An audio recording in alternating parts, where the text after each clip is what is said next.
Thank you everyone for coming tonight to the continuation of the 2014 Wilderness Issues Lecture Series, Room to Roam, which is, of course, the lecture series celebrating 50 years of wilderness in the United States with regards to our Wilderness Act.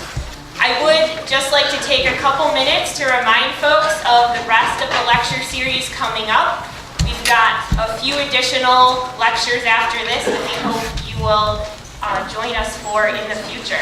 Next Tuesday is going to be a panel discussion with Indigenous leaders from the Blackfeet Nation and the Confederated Salish and Kootenai tribes discussing the future role of tribal wilderness areas as well as the past establishment of tribal wilderness here in the state of Montana. Following that will be a panel discussion on wilderness strategies by several individuals involved in both nonprofit and legal sectors, and they will be focusing on the future of wilderness strategies moving forward into the next 50 years. We will then hear from author David James Duncan on March 25th, and he will be talking about his personal stories on wilderness with the title, Mountains and Rivers Are Myself Turned Inside Out.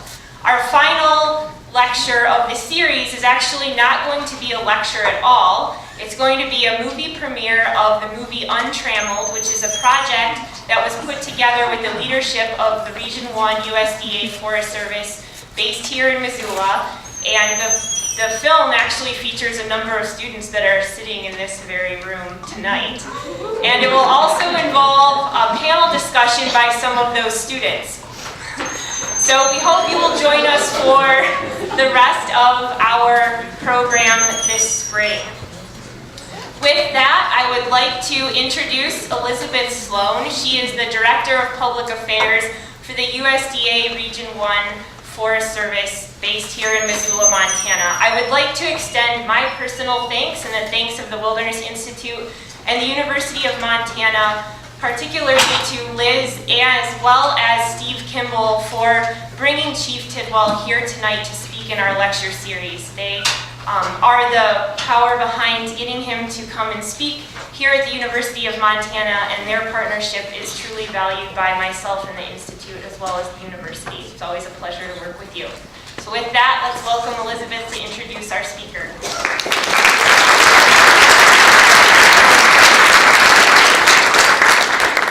So good evening, everybody.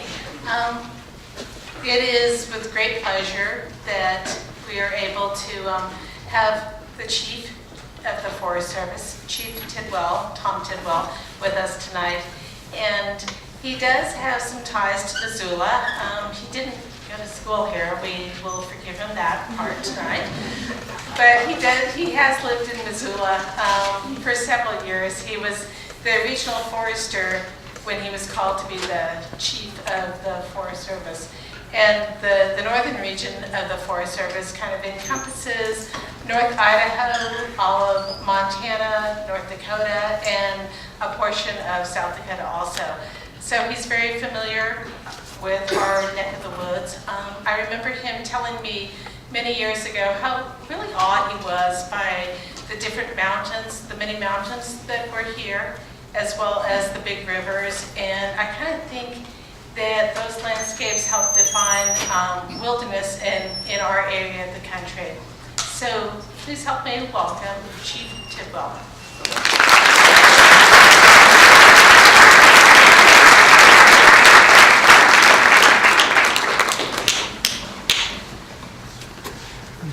Well, thank you for that kind introduction. And yes, I did have the opportunity to work in this part of the country as a regional forester here before I had the honor to serve as the Chief of the U.S. Forest Service. And it wasn't actually Liz and her staff that got me to come here. It was more the opportunity to really talk to the students. And it's not just the students, but it's the folks here from Missoula, from this part of Montana, that have come out here tonight to be part, of this lecture series.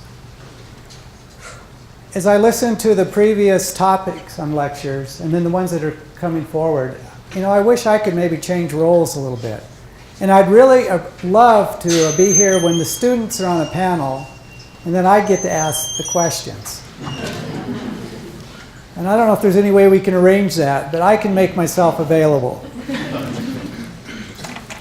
There's no question that when I think about wilderness in this country, that we are in the right place. We're fortunate to have wild areas throughout this country.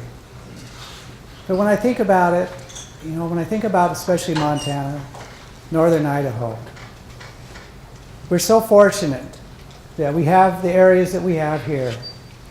The areas that have been designated where they have the protection that they need. And then also the areas that we've recommended over the years and recommended to Congress for their consideration. There's 15 different wilderness areas in Montana, 3.5 million acres. That's a lot. That's an area that's larger than some of our states. In the Selway Bitterroot Wilderness that we share with Idaho alone, it's almost the size of Delaware.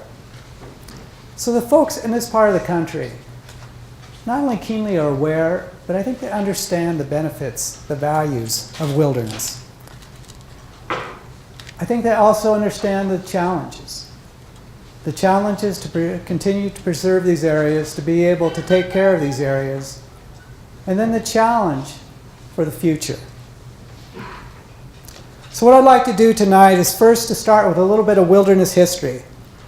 And I think that for those that aren't aware of the history of the Forest Service, you'll find that when it comes to wilderness, we're very intertwined.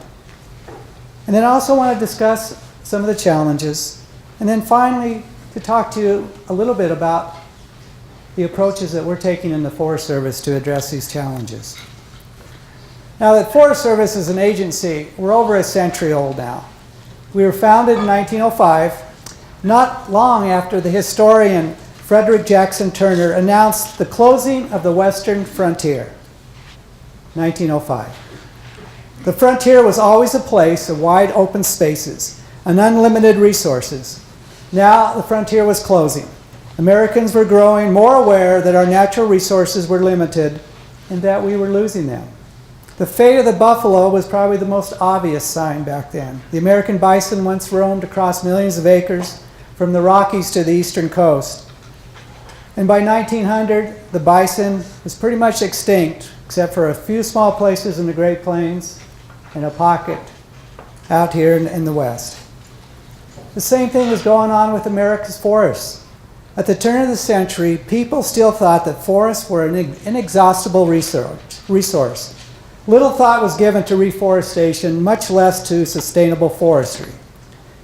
In the words of one of the early conservationists, Forester Gifford Pinchot, to waste timber was a virtue, not a vice. The lumberman regarded forest devastation as normal and second growth as a delusion of fools. As a result, there was rampant deforestation was underway, and just like it's going on in some of the developing countries today. From 1630 to the earliest 20th century, America lost a quarter of its entire forest estate, mostly in the east, and 2/3 of that was lost during the period following the Civil War. Now, in good part, that's why conservation was born in this country. People like President Theodore Roosevelt, John Muir, Gifford Pinchot, who went on to be the first chief of the Forest Service.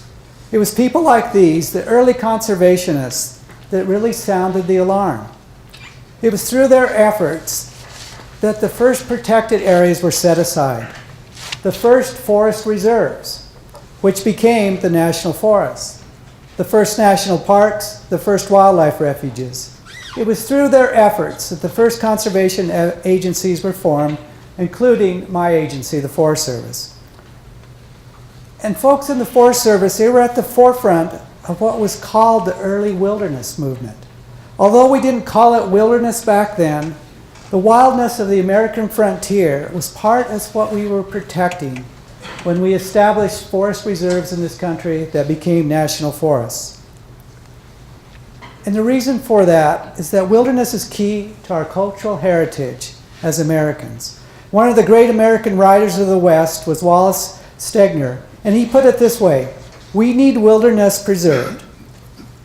because it was the challenge against which our character as a people was formed. The reminder and the reassurance that it is still there is good for our spiritual health, even if we never once in 10 years set foot in it. Wilderness is part of who we are as the American people. And from the very start with the Forest Service, in many ways we were dedicated to protect some of that wildness, so that wilderness heritage for the agency. The young foresters that went to work for the Forest Service more than a century ago were keen on wilderness values. One of them, Aldo Leopold, who started his career in the Forest Service and worked out for the agency in our southwest region.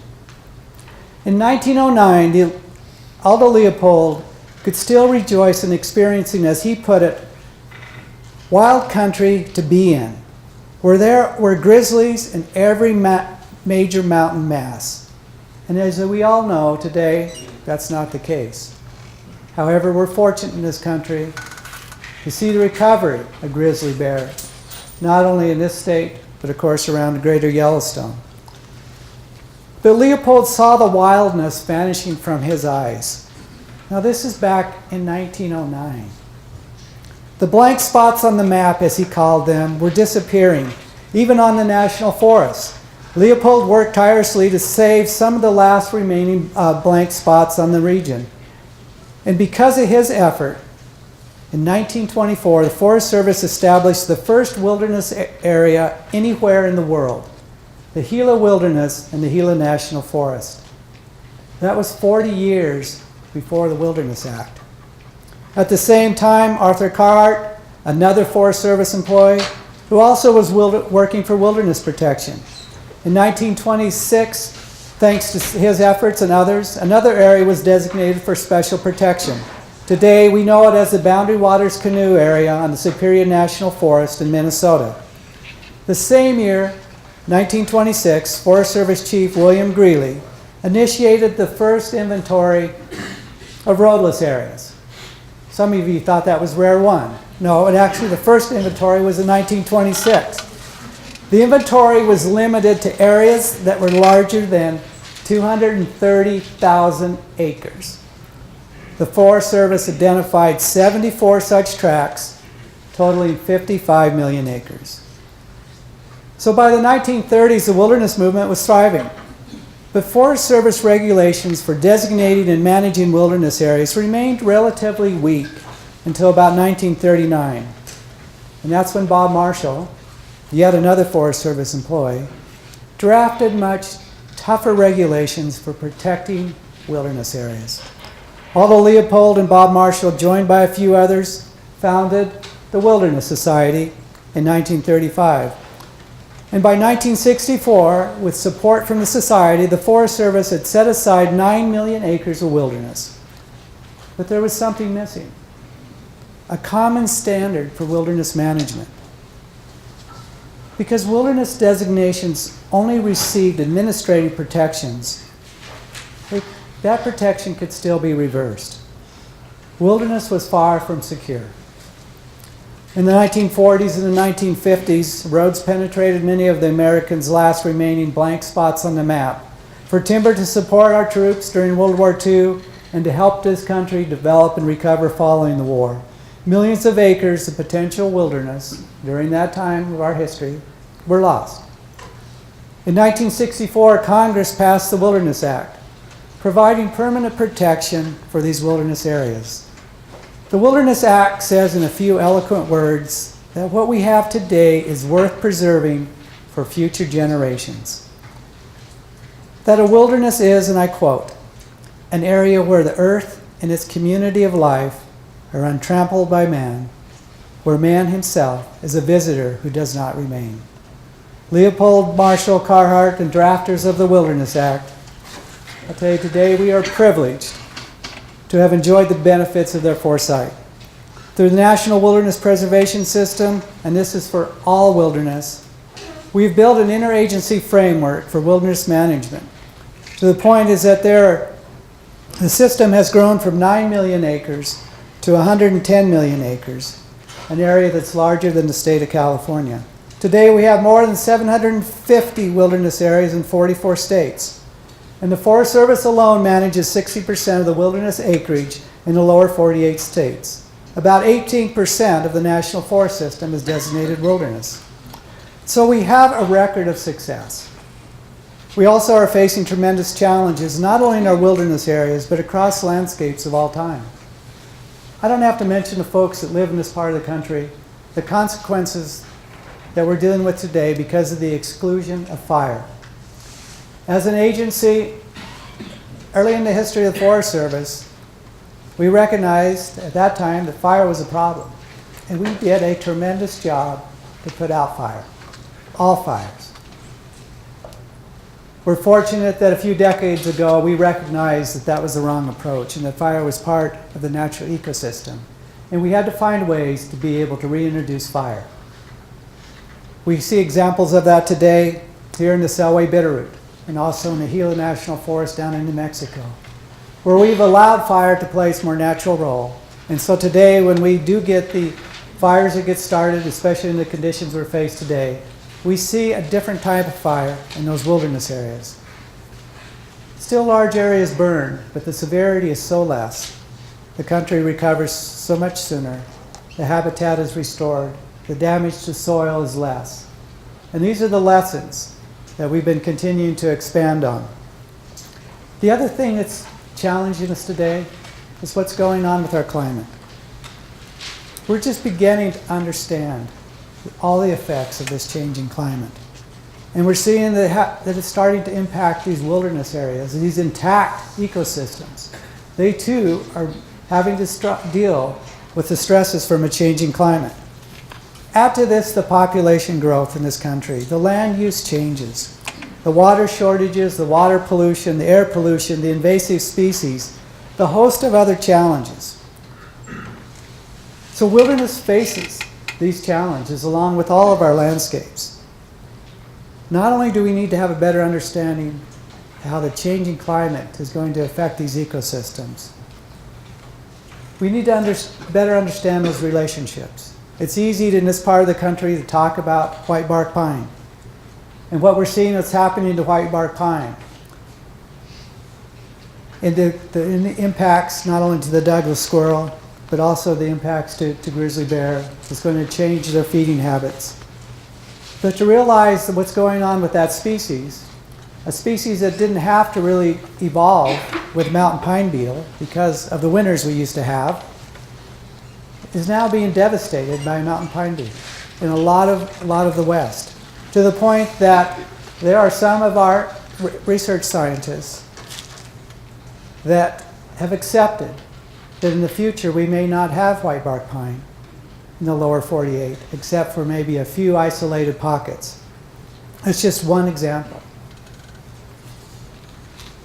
The other thing we're going to have to wrestle with is that many of the folks of my generation understand the importance of wilderness.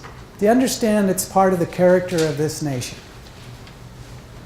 But the challenge, the question will be, will future generations have that same value? It's something we need to think about. As I see more and more of the youth today, that their outdoor experiences, they need to be enhanced with technology. They need to be connected to that social media. And is that something that can blend with the concept of wilderness? So we have the issue of fire that we're moving forward with and dealing with. Climate change, we're learning, we're continuing to do the research to understand what's really going on with these ecosystems. We recognize what's going on with not only the population in this country, but how it's expanding to be closer to these wild areas. And we also have the challenge of understanding, questioning if future generations are going to value wilderness. As we've focused the last few years in the Forest Service to focus on restoring ecosystems, I believe we're making some good headway. We've been able to, I think, build an understanding in this country of the importance of having resilient ecosystems. Resilient ecosystems that will provide the clean air, the clean water, the wildlife habitat, the recreational settings, the economic activity. not only for this generation, but for future generations. But we also need to understand the importance of restoring the systems in wilderness where we can. And our tools are limited, and they should be limited. But one of the tools, and once again, is fire. But our challenge is so much more difficult today than it was even 20 years ago. And we're fortunate when we have places like the Selway Bitterroot or the Gila, the Bob, the Frank Church, where we have large enough areas where we can allow fire to play its natural role. But we have so many other wilderness areas in this country that are surrounded by communities, subdivisions up to their boundaries that really, really limit our ability to be able to allow fire to play its natural role. It's a challenge that we're going to have to develop better understanding to maybe dealing with some smoke impacts from time to time, to be able to allow fire to be able to play its role in these natural ecosystems. The other thing that's so important for us to remember, wilderness areas provide these refuges. They provide refuges for wildlife, and not only just for all the species that exist in those areas, but definitely for our threatened and endangered species. And sometimes, with some of our species, it's their last hope. But if they're going to continue to provide the habitat, the systems to provide for the viability of these species, we're going to have to do our part to make sure that we're doing everything we can to restore the resiliency of these systems, or they too may lose their capacity to be able to provide the habitat for these unique species. So why don't we have more wilderness areas? Do we need more wilderness areas? We already have wilderness, like I said earlier, that's larger than the state of California, but over half of that's in Alaska. In the lower 48 states, there's about 2.7% of the land area is designated as wilderness. That's an area about the size of the state of Minnesota. So more than 97% of our land in the lower 48 is open to all kinds of uses. A lot of it's protected from development, but it's not protected as wilderness. So the question, is that a concern? Because once you use wilderness for something else, once that land is developed in a different way, for at least our generation and future generations, it's gone. As Aldo Leopold knew, we can never again use the land for wilderness, not within our lifetimes, not within the lifetimes of our great-great-grandchildren. And as Leopold put it, wilderness is a resource which can shrink but not grow. So as we talk about this and I ask these questions, our population is continuing to expand. By 2060, America's population could grow to be 500 million people. And we can see a net loss, especially the forested ecosystem on private land, up to another 37 million acres. By 2030, our scientists, they predict that we can expect the housing density to grow on another 57 million acres of private forested land. So how does this connect to wilderness? Why is this a concern with wilderness? Well, as we see more and more of these housing developments that expand closer to these wild areas, it puts more pressure. It increases the conflict on not only the areas that are recommended for wilderness, but the existing areas. It will promote more of the incompatible uses, such as impoundments, utility corridors, transportation corridors. So fortunately in this country, there's still a lot of blank spaces on the map. As our Forest Service roadless area inventory is shown, and just in Montana, there's over 6 million acres of roadless areas in this state. And if you think about the 59 million throughout the entire national forest system, we still have a lot of these blank spaces on the map.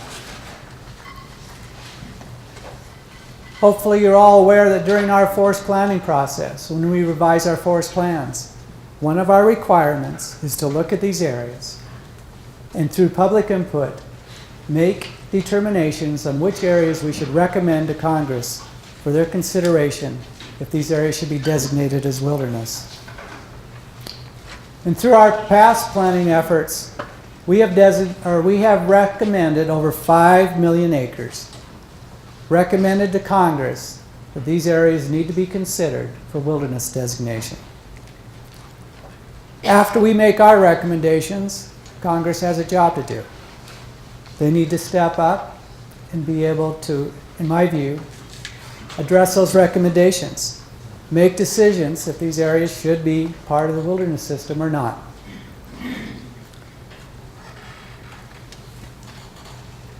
You're fortunate in Montana, and it's been a long time since there's been a wilderness bill in this state. But you're fortunate in that your senators have both stepped out to be able to take steps to bring people together, to provide ways to build support around looking at some additional areas to be designated.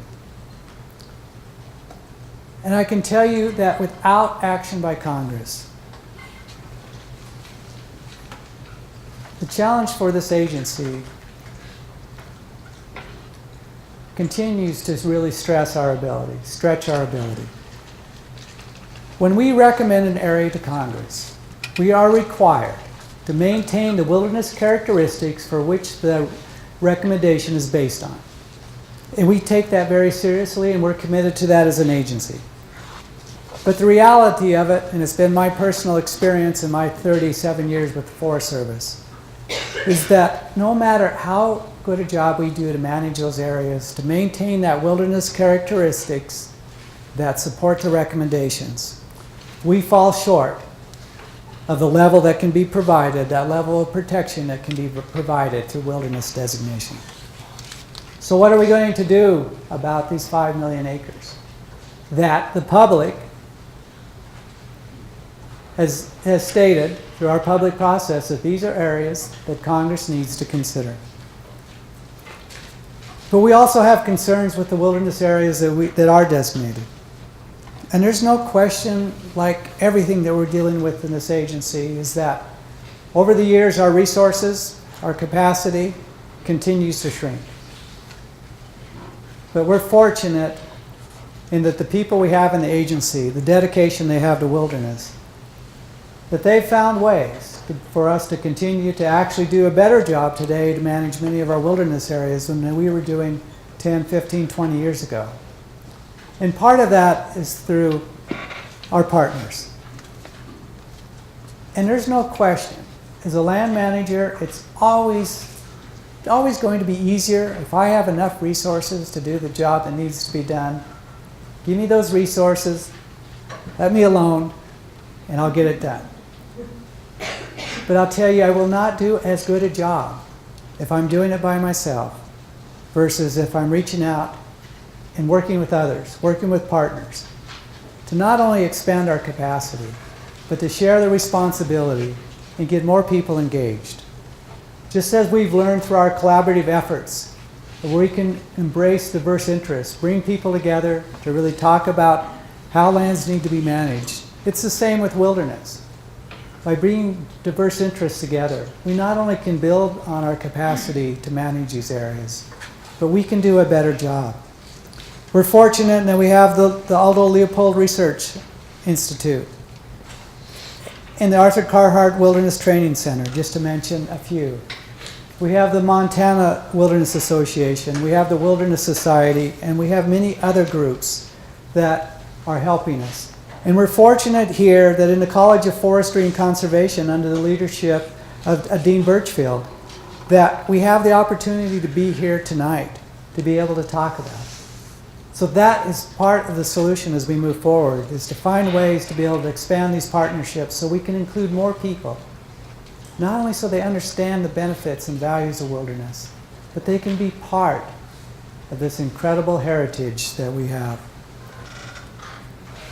The other thing that we're continuing to do is our research. We're fortunate in the Forest Service, we're fortunate in this country to have a land management agency that very early on in our history established a research and development branch. So today that we have the largest research branch, research organization in the world that's dedicated to natural resource management. It's allowed us to be able to be better partners with our universities and to be able to not only develop the science, but we get to apply the science and we get to learn from that application. And just like we do that throughout the National Forest, we need to continue to do that in wilderness. To have a better understanding of the impacts of humans, of the recreational use, the recreational activities that many of us enjoy in these wilderness areas. To continue to have a better understanding of fire and how to apply that fire, how to manage that fire under natural conditions, to really do the best job we can to restore these systems. And then the last part, to continue our research so that we really do understand what it takes to keep these areas wild.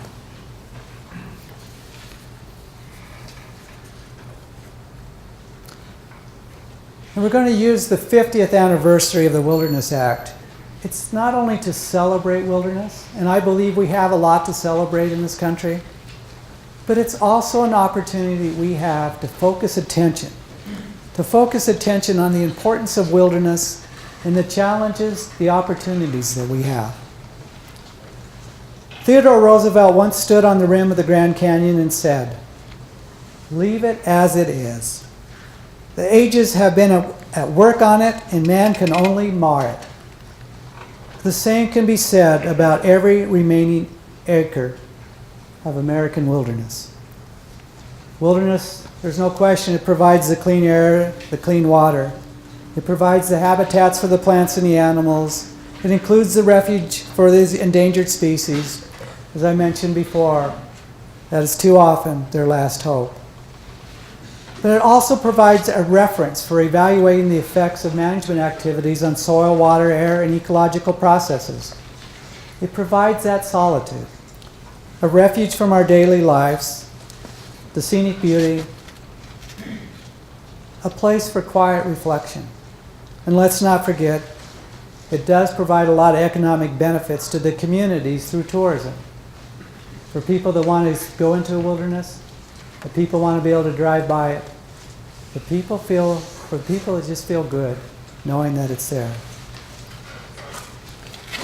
And just like in many parts of the country, where the past controversy and debate on how national forests and grasslands should be managed, well, for the most part, that's been replaced. Those debates, the conflict, the controversy, it's been replaced by our collaborative efforts, where we can focus everyone's attention, interest on restoring these lands. I feel very pleased with the progress that we've been making in this country, especially during my career, and where today there's more and more agreement about how we need to manage these lands, the activities we need to do to make sure they continue to provide the benefits, not only for this generation, but for future generations.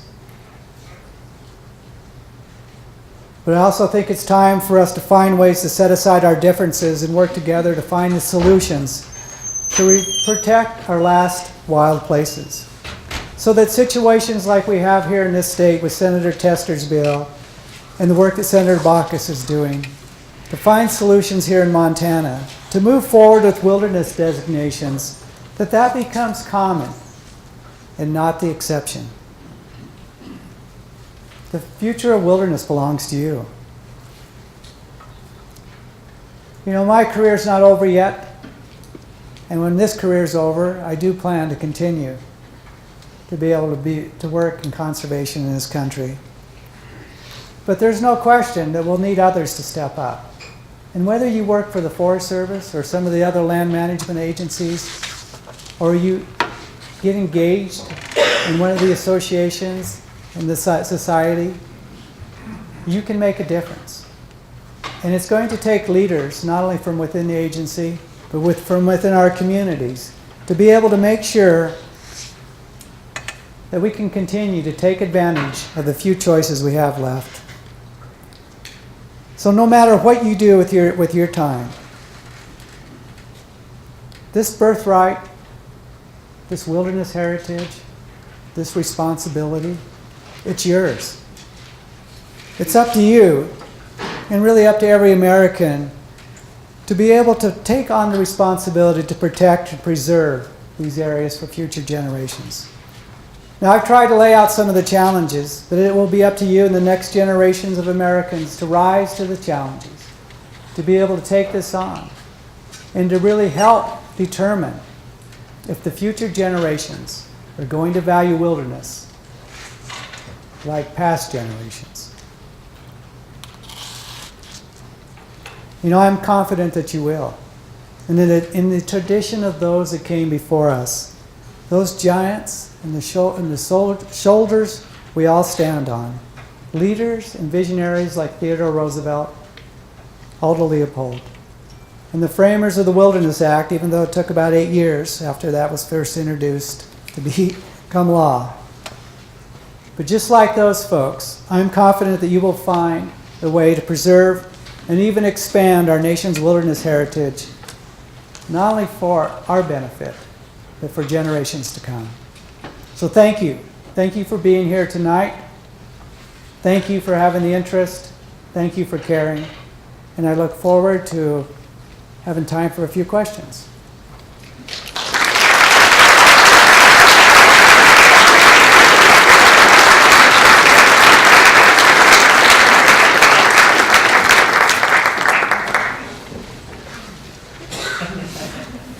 Okay, so tonight's question format is a little bit different than it has been for the last several weeks. I would like to start off by asking everyone to stay for questions. Students, of course, you have to stay, but I ask the public to stay as well. So the way questions are going to work is you're just going to come up here to this microphone and ask your question, and that way not only will Chief Tidwell be able to hear you clearly, but we can also broadcast to all of our folks listening in via the webinar. I will be standing up here asking questions on behalf of folks that are listening to us remotely this evening. So with that, we'll open it for questions. Good evening, Chief.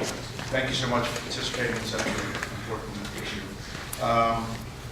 And I commemorate the American people, and I commemorate the United States Forest Service for all the wilderness areas that have been preserved. I'm not here to be entertained tonight or for enjoyment. I'm here with a deep concern of the future of our wilderness areas. And particularly with, as I see, the social impacts outpacing the resource impacts. I'm particularly speaking of flyovers, which of course I understand the Forest Service does not have jurisdiction or management of the areas above the flight zones above. But the National Park Service and I'll get to my question in a moment. The National Park Service and the FAA have come together since Congress mandated them in like 1996, roughly. Of course, they can't come to agreement because FAA wants to manage them like their airports.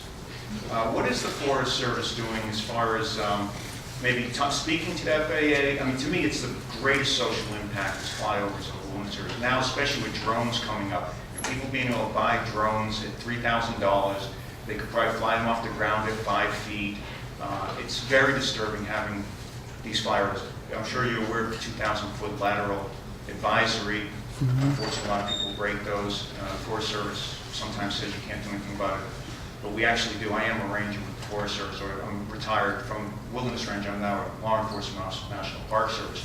We take their TL numbers and call them and ask them if they are aware of the advisory and take it as an educational opportunity. But my question to you tonight is the Forest Service concerned and what are they doing to protect the natural resource we call quiet? Actually, that National Park Service has now designated quiet as a natural resource.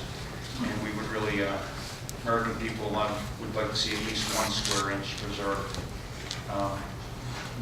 Protecting or reducing noise obviously does not protect quiet.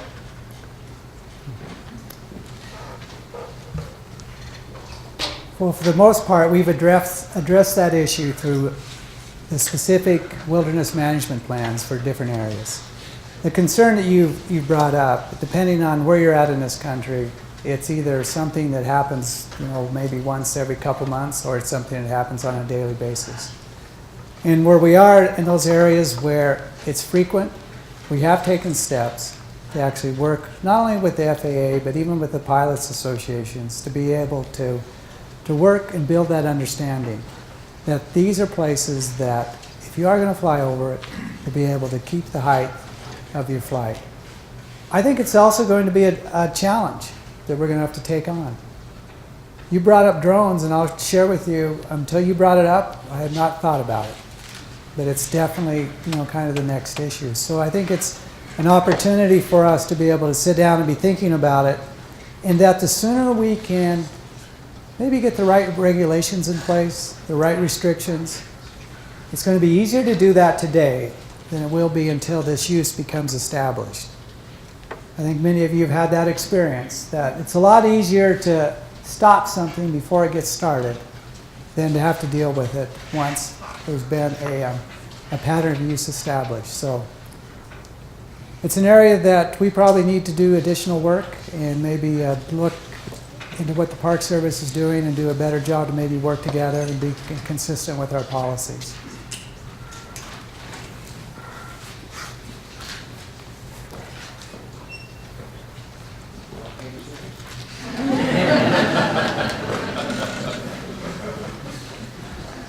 Hi, thank you for coming. I wanted to ask about another issue that we hear about here in the region. As a conservationist and a sportsman and a wilderness enthusiast, I'm wondering if you think it's compatible with the law and the spirit of the Wilderness Act for the state of Idaho to be permitted to use wilderness facilities to exterminate wolf packs in the Frank Church Wilderness. Well, the use of our facilities are governed under MOU, where we allow agencies, other agencies to use our cabins. The airstrips are open for public use. So, that's not the issue. The issue that you're talking about here is if the natural predator-prey relationships should be allowed to exist in a wilderness area versus, control over, in this case, wolf, in this case, which is now been actually, labeled predator control. So it raises another question for us. We are required under the wilderness plan that we have under the Frank Church, and what it states is that the regional forester has to approve on a case-by-case basis for predator control. When that plan was put into place, if we had wolves in the Frank Church, they were more of a hope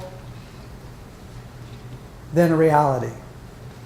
So it's one of the questions that we have. So is our plan, is it accurate today, or is it something that we need to revisit?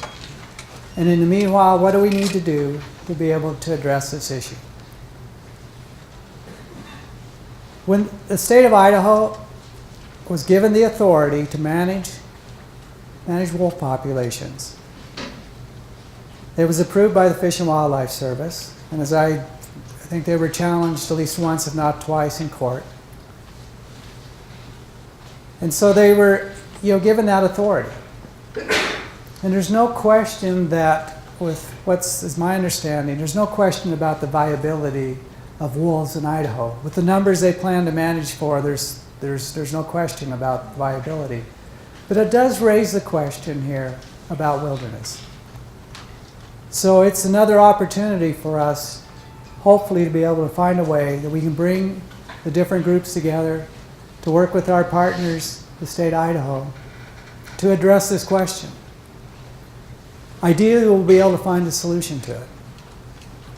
We have a little bit of time, at least until probably next winter, that we plan to take advantage of that to be able to find some resolution to this issue. But in as much as some people brought up the use of the cabin, the use of the airstrip, that's not the issue. And so that's what we want to focus on.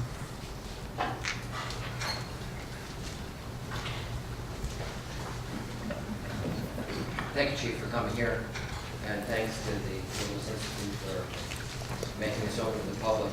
I'd like to follow up on that last question. You're quite right. It's not the cabin, it's not the airstrip. The state's management of wildlife on federal land is subject to any restriction under any federal law.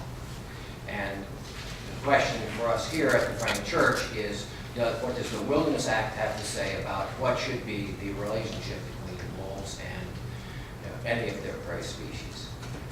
As you pointed out, the Wilderness Act says that these areas are places where the earth and its community of life are untrammeled by man. These are to be areas that are not regulated by us, not manipulated by us. Furthermore, we are to manage them so as to protect their natural conditions. This is not happening there. We allowed the federal government, either explicitly or tacitly, I'm not sure which, allowed the state to go in and manipulate. They trammeled an area that is supposed to be untrammeled. They made an area less natural that is supposed to be natural. This is an action that is against policy in other agencies and against similar decisions when the decision like this is made by other agencies. And so I would put to you that not only has, and this is the most, in my opinion, the most grievous assault on wilderness character in the 25 years I have worked in this field. It's not just to the Frank Church, however. I'm afraid the precedent that you have set seriously undermines the entire national wilderness preservation system. And I'm wondering, my question to you is, how are you going to make this right? So we are, the regional forester in that region, she is looking at what we have in the management plan and to be able to make a determination that, you know, what the state is proposing and not just what happened last winter. I want to make that very clear because it's not the state's not proposing a one-time entry into there to do the trapping. They plan to continue that activity, be able to manage reduce the population of wolves. So it's not a one-time thing. So she has to make that determination that if what the state is proposing, if it does, if it's consistent with the management plan. If it's not, then we're going to deal with that. And I'm not going to second guess, you know, what her thinking is, what it's going to be, but we're looking at, you know, what's not only in the act, but it's also in our plan. And then also, you know, to find the way forward, to be able to find a solution. And it's a solution that not only will stand today, but a solution that'll stand in the future and could be a model for how to deal with these type of issues. So as difficult as it may be right now, I think there is a great opportunity in Idaho to actually create the model, the solution, you know, for this issue. Because your point is well taken, that this is not the only place this is going to come up. It'll come up in different areas. And it's something we need to find a resolution to it and to be able to find a solution that not only will provide for wilderness characteristics, provide those wilderness boundaries, but then also to be able to work with the state and respect, you know, their responsibilities to manage a species that's now considered a game species in that state.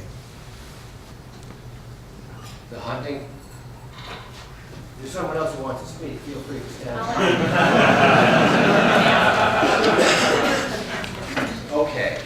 I will yield the floor. I would just say I think the answer is not complicated. It is simply follow the law.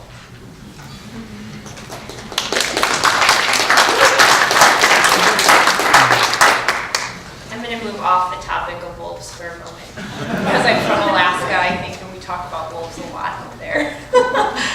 As a participant in the coordination of regional events regarding the 50th anniversary of the Wilderness Act, and as someone who works directly with the students here at the University of Montana with regards to the 50th anniversary, I'm just wondering, given the relatively wilderness-friendly environment of Missoula, if you could speak to what the current environment is in Washington, D.C. regarding the 50th anniversary of the Wilderness Act, and if what we're seeing here locally is actually being felt on a national level at all, and maybe just speak from both the, if you can, if not just from the Forest Service, but what you see maybe in other parts of DC politics.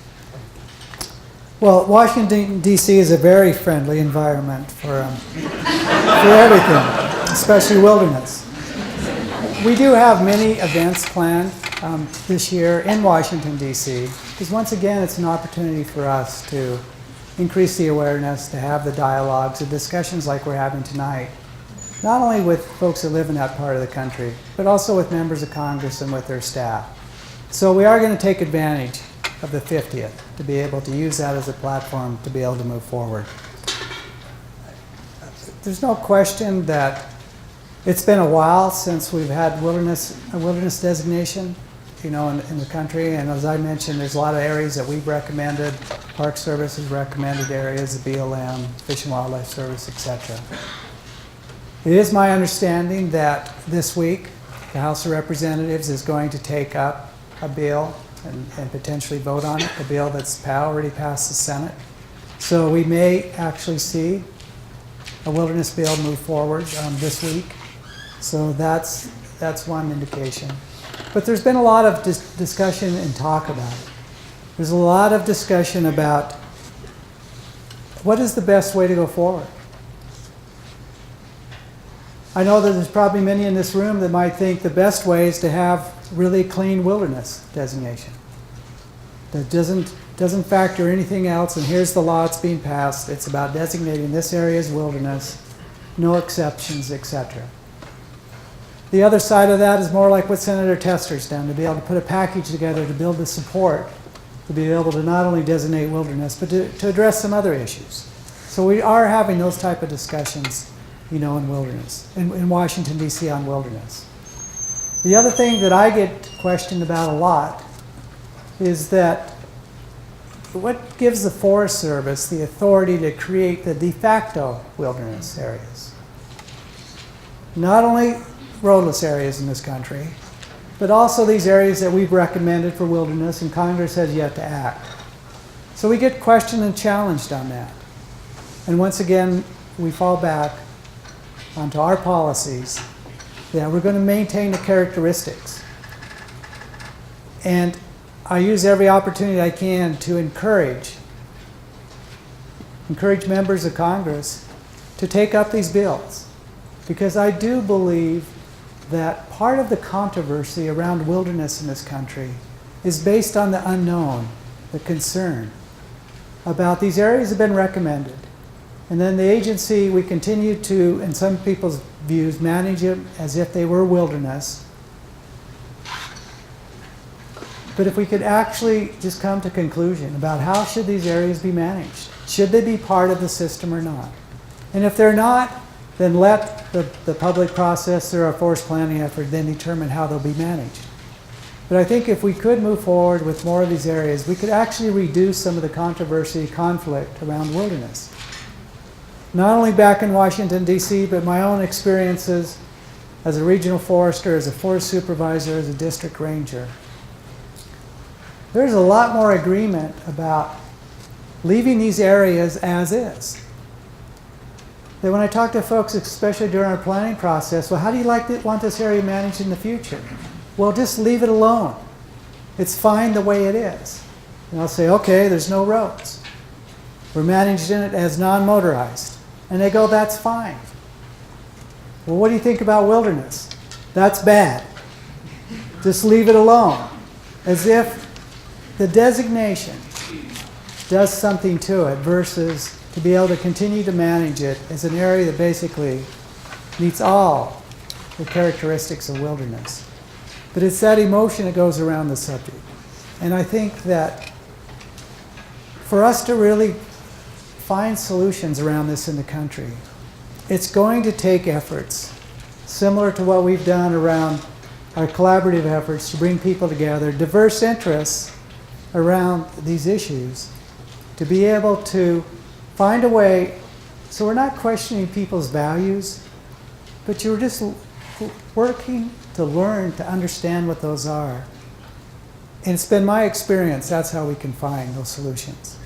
Now, collaboration in Washington, D.C. is a little more difficult than it is to do out in Missoula, Montana. But there's still hope and I think an opportunity. But that's some of the sense of what's going on in D.C.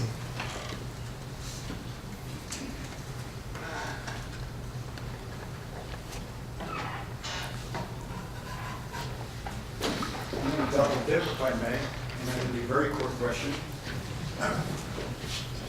Chief, what would be wrong with leaving IRAs just sleep the way they are, nice and quiet? Not even dead. I'd rather see, I'm very passionate about wilderness, probably one of the most passionate people. I think wilderness is more important than wars, political boundaries, or anything. When all the wars are over, I hope the wilderness area is still sitting there nice and quiet.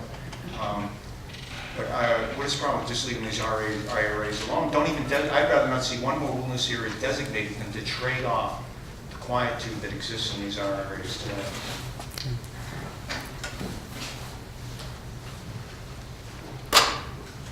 Well, the concern, or potentially the consequence, is there's no guarantee that what you value today will be there for future generations. That's the difference. And even during my career, that I've seen places that we've tried to maintain the wilderness characteristics, and at least to do as good a job as we could. And sometimes they were in wilderness study areas where we were, directed to maintain the same level of non-compatible use that existed when they were designated as a study area. And then go through a planning process that 20 years later, we make the determination that we can no longer recommend these areas because that level of non-compatible use that's just occurred. And so that's the challenge. Maybe through our lifetimes, many of these places will stay those quiet places without any designation, without additional attraction, etc. But that's what we have to think about. We're fortunate that I think we still have the landscapes in this country, we have options. I do think there are some places that, when I think about the benefit of those areas for future generations, that I think they do need the protection of designation. There isn't anything that we can do that has the same quality of protection. And at the same time, I think we do need to make good decisions about finding the balance. To be able to find those areas that our roadless areas provide. They're undeveloped landscapes, but they're not wilderness. You can ride your bike up there. You can ride, a lot of them you can have motorized activity. We don't build roads in those areas. We're not cutting trees in those areas. So it's different. In many ways, it provides that quiet experience. So we're fortunate that we have different options and we still have these landscapes.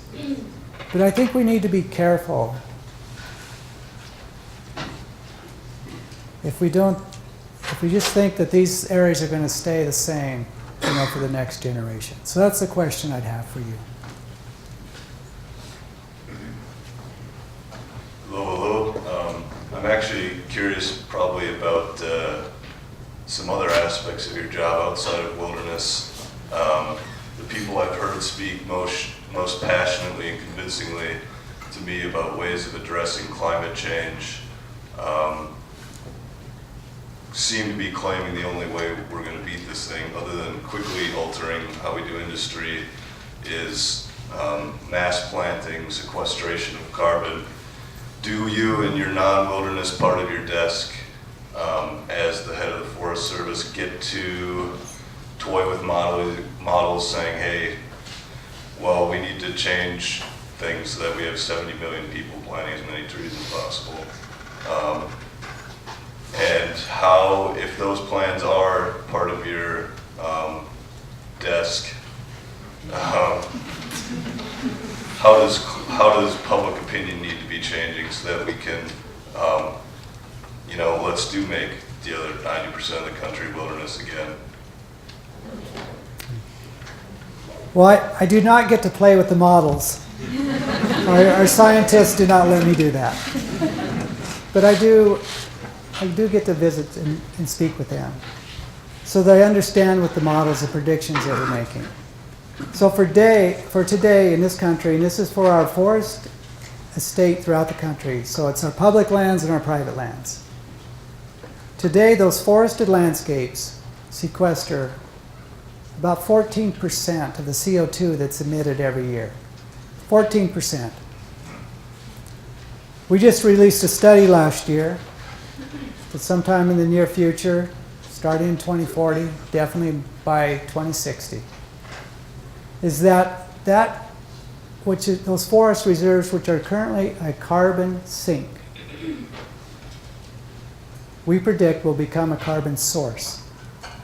And the reason that they'll become a source is because, one, we'll continue to lose, especially the private forested lands in this country. They'll be developed for a lot of different uses. And second of all, as just the spread of homes into areas where you're not building on every acre, but you're building another home on 100 acres here, 200 acres here, that those areas, those forests, then become just sitting there, and eventually they tip over. And then we are slow to replant, to reforest our landscapes. So if we want to do something to change this, is one, we need to do, first of all, do everything we can to find incentives to keep private forested lands forested. Second of all, we need to find ways to replant, to reforest lands as quickly as we possibly can. And then the third thing, we need to make these forests more resilient so that they can deal with the stressors that they're facing today, whether it's the change in the precip, the increase in the frequency of disturbance events, that by doing some things that where we're focused on our ecological restoration, we can restore the resiliency. We think by taking these steps, that on a much grander scale than what we currently are doing, that we can change that. So you think about 14% of the CO2 in this country is being emitted. Imagine if that was being released instead of being sequestered, by our forests in this country. So those are the steps that we need to take. We also need to continue to better understand climate, the changing climate, and what's it mean.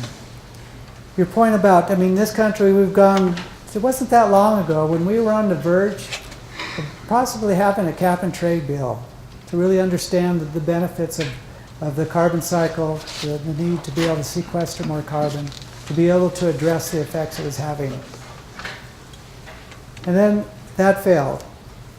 And so we went through a period of time when we really didn't have the opportunity to really talk too much about it. And that's changed again. And a lot of it, I admit, is being driven by just one of the consequences. And that is the change in the fire seasons that we're seeing. As a sign that a lot of people can relate to that. The idea that our fire seasons now are 60 to 70 days longer, not only when I started my career, but even when I was halfway through this career. And that is just one of the consequences that we're dealing with. So I think that has been one of the things that we continue to use to be able to expand people's understanding. But the other part of it is that, and these are my personal views, we need to provide solutions, provide opportunities how people can act when it comes to the changing climate. I think a lot of some of the concern and some of the denial is based on, it's more of a fear. It's a fear that, well, there's nothing I can do about it. The only thing I can do is change my lifestyle. And I don't want to do that. So I think we can provide better options than that. Because I think we can maintain our lifestyles, but we're all going to have to make some changes. I don't know if many of you are aware of the changes that we made in the automobile industry in just, in the last few years that have reduced the emissions from automobiles significantly. It's through technology. So there's a combination of using technology, expanding technology, but at the same time, to really understand the benefit of forests. And I'm talking about all forests. The 750 million acres that we have in this country of forested landscapes, but also there's close to 100 million acres in our urban forests in this country. And those too are valuable. So that's my response to that. We need to be able to help people to understand what's going on, but at the same time provide them options to act. Because I think it's always a lot easier if folks are given some solutions instead of just saying, here's the consequences.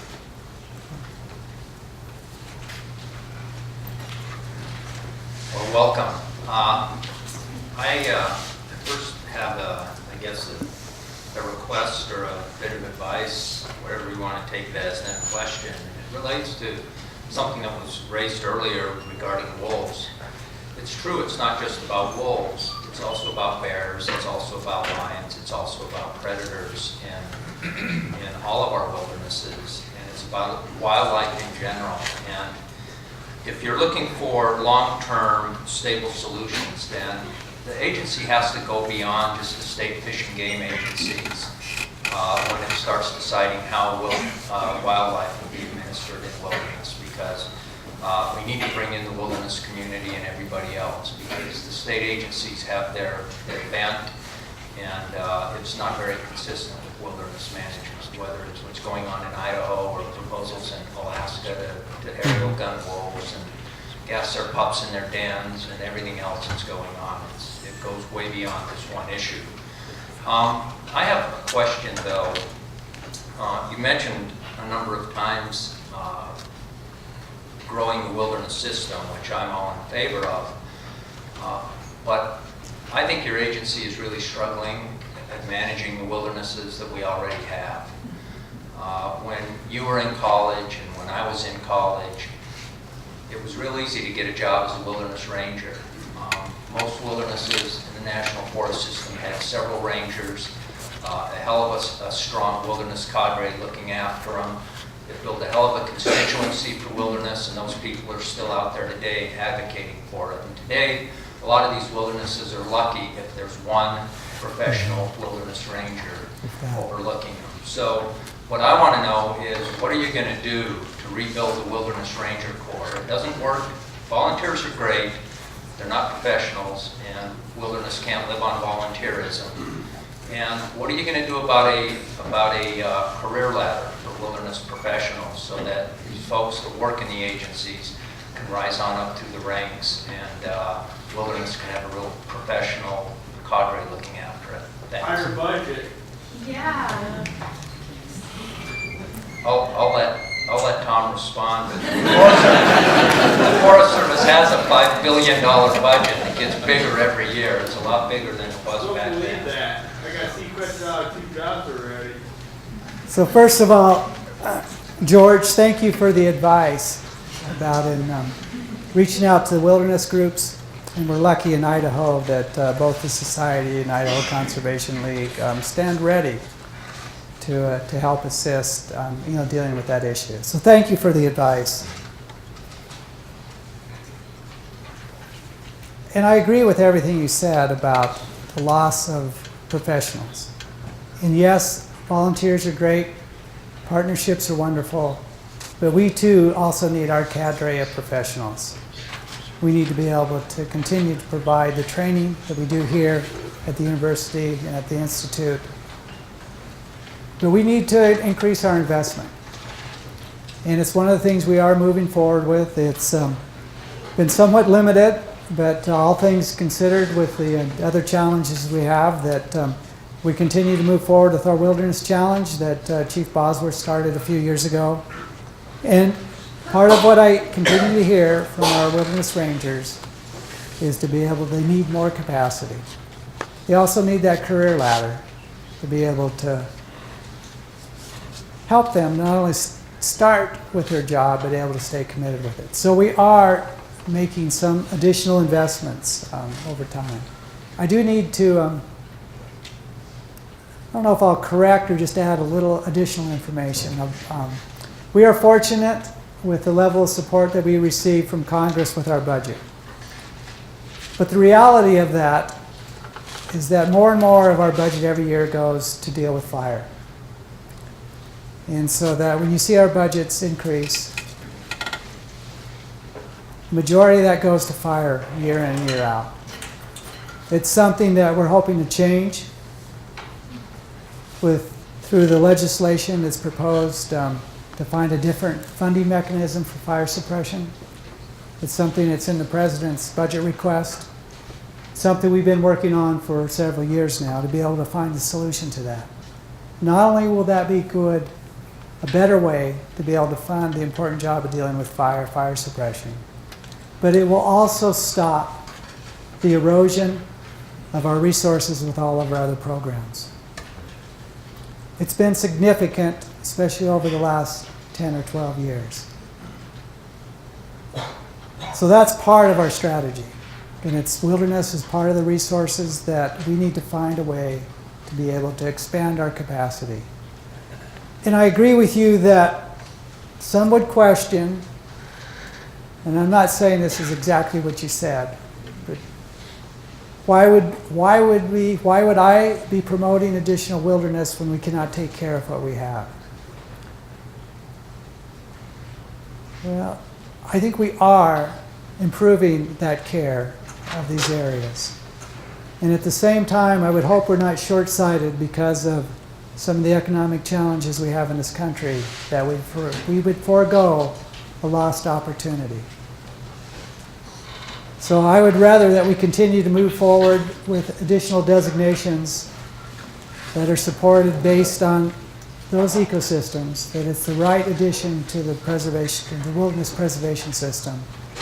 And at the same time, continue to build more resources, which no question, we're going to need more. And as I look into the future, it's going to become more and more difficult, I think, to be able to carry out our basic stewardship jobs in wilderness. As I mentioned, all the new challenges that we face in the future, more people, more non-conforming uses, it's not going to become easier unless we can build a stronger support base for wilderness. If we could do that, I think then it'd be easier for our wilderness rangers. They could do a better job, be more focused on dealing with that wilderness resource and spending less time outside the wilderness.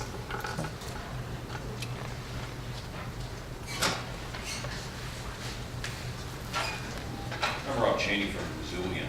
I have a similar question that I'll try to make a little bit more pointed. There was the old bumper sticker that wouldn't it be nice if we had all the money we wanted for schools and the Defense Department had to have a bake sale to build a bomber. Last summer, I actually saw a notice of a bake sale to support the salary for a wilderness ranger. And it just kind of pointed up what a lot of people, I think, would agree is a continuing